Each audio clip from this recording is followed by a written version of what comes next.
I grew up in rural Michigan, and let me tell you, there was nothing to do. If your idea of fun is staring at trees, watching crops grow, and spending way too much time alone, then yeah, it was the place to be. Me? I couldn't wait to get out. The second I had a car and enough money, I was gone. Not saying I hate nature or anything, but I'd take city life over that any day.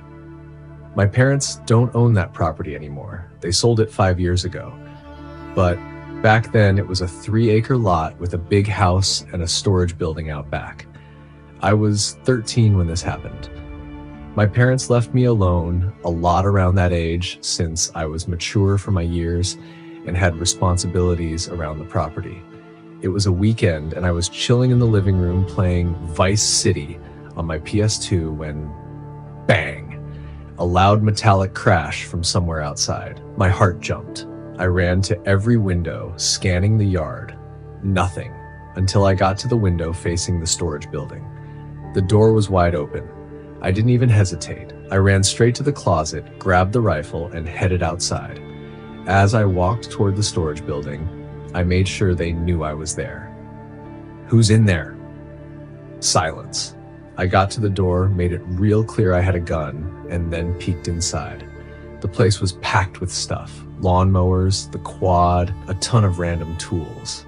Someone could have easily been hiding. And look, I wasn't the type to scare easy, but something about this felt off. The air felt heavier. My gut told me to back off, so I did.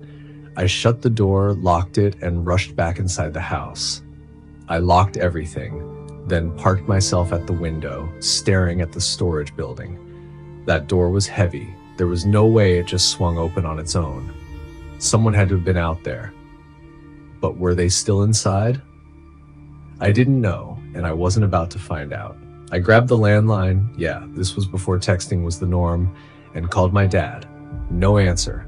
Left a voicemail, went back to my watch post, turned on the TV to break the silence. At this point, I was about to just chalk it up to a freak accident, until I heard it. Creaks from upstairs, instant chills. My mind started racing. Was I just psyching myself out? Or was someone in the house? I wasn't about to sit there and wait to find out. I grabbed the rifle again and started moving. No yelling, no calling out. That would only let them know I heard them. The upstairs hallway was dark, so I flipped the lights on. 5 closed doors, 4 bedrooms, 1 bathroom. I crouched down and peeked under the gaps beneath each door, looking for movement. Then I got to my parents' bedroom. 2 bare feet, standing on the other side of the door. My stomach dropped. My hands were shaking. I realized real quick I was not ready for this. I backed up, turned, and bolted down the stairs. Locked myself in the bathroom, tried my dad again. Nothing. Another voicemail. Then I called again and again. Still nothing. At this point, I should have called 911 from the start, but now I wasn't taking chances. I whispered into the phone, explaining everything to the dispatcher. She told me to stay quiet and not move. And that's when I heard them. Footsteps. Coming down the stairs, they stopped. Right outside the bathroom door. A pause, then a deep voice. I felt sick, frozen. That voice burned into my brain. Even now, if I heard it, I'd know exactly who it was. I wanted to cry, but I forced myself to stay firm. Loud and clear, I said, "I'm on the phone with the cops and I have a gun." Put the operator on speaker. She started asking if I was okay. The guy jiggled the handle. It was locked. Then, silence. Footsteps moving away. A door slamming. The back door. I stayed put until the cops arrived. The second I saw those flashing lights, I felt like I could finally breathe again. They searched the whole property, but the guy was long gone. After talking to them, they suggested I stay somewhere else for the night. My uncle came to pick me up, and I stayed at his place. The part that haunts me, it was my fault. I left the door unlocked when I ran to check the storage building. That's when he walked right in. Even with a rifle in my hands, I never felt more helpless in my life. That night still sticks with me because I know how much worse it could have been.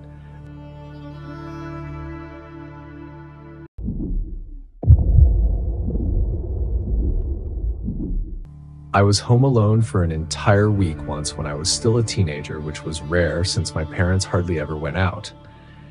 But this time, my mom's wealthy friend Patty had invited them on a fully paid trip, and they weren't going to pass that up. Being an only child, that meant I had the house all to myself.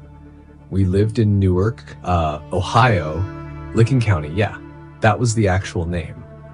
Our house sat on a quiet road where maybe a few cars passed by each day, and we had thick woods right in the backyard. The deck overlooked everything: our big yard, a small fish pond, and an above-ground swimming pool. It was a Thursday night, I remember, because I had been texting my friends earlier about weekend plans. It was July 2013. I was out on the deck, smoking weed, playing music on my speaker, just chilling. That's when I heard something. A voice, faint, coming from the woods. I turned the music down for a second, listened. Nothing. So I shrugged it off and turned the volume back up. Then it happened again, a voice from the woods, clearer this time. I shut off the music completely and listened. A man's voice calling out, "Hey, over here." He sounded like he wasn't too far, but far enough that I couldn't see him. At first, I thought maybe some kids were playing manhunt or something. But then he called again, "Hey, over here, we need help." That's when I got a little uneasy. The voice was deep, not a kid. And hearing "we need help" coming from a dark patch of woods at night, yeah, not exactly comforting. Then he called out again, "Right in front of you, please come help us." That's when it clicked. This wasn't random. He was talking to me. I hesitated, then called back, "Who is that?" "We just need help. We're stuck," the voice answered. Stuck. That made no sense. I called back, "What do you mean stuck?" "Just come help, straight in front of you," he answered immediately. I stood up, walked down the steps of the deck, and took a few steps toward the woods. "Where exactly are you?" I asked. "Right in front of you. I see you." I stopped in my tracks. "Wait, are you alone?" I called. Silence. That's when my stomach dropped. Something about this wasn't right. I started backing up slowly, keeping my eyes on the woods. I didn't want to turn my back, didn't want to lose sight of whatever or whoever was in there. Then I made it back to the deck, and suddenly the voice stopped. Just like that. If they really needed help, wouldn't they have called out again? Wouldn't they have asked why I was walking away? But nothing. And that's when I knew I wasn't dealing with someone who actually needed help. I went inside, locked every door, and tried to shake it off. Maybe it was some messed up prank, maybe some drunk guys messing around, but then I heard it again, the same voice, closer this time. Not in the woods anymore, in the backyard. Then I heard splashing. My first thought, either the pool or the pond. I ran to the window to check. Didn't see anything at first, but then the voice called out again, "I see you." And this time there was laughter. Then I saw him, at least part of him. He was hiding behind the pool, just his head visible. I could barely make anything out except his dark, medium-length hair. I shut the blinds. Maybe if I ignored him, he'd go away. Maybe he was just some creep looking for a reaction. But then, bang, something slammed against the window. Then the guy started screaming, loud, aggressive. "Help me! Help!" I jumped back. My heart was racing. I yelled back, "Get the out of here! The cops are coming!" I screamed it over and over, trying to sound crazier than he was. Then he did something even worse. He started laughing, not a normal laugh, this deep, weird, drawn-out laugh. And then silence. I didn't move for a while, just sat there on the couch trying to process what just happened. Eventually, I convinced myself it was over. Maybe he gave up. Maybe he moved on. Surprisingly, I still managed to get some sleep that night, probably because of the weed. But even now, I think about it. What if I had actually walked into those woods? What if I had tried to help? That night made me way more paranoid about ever opening my door to the wrong person.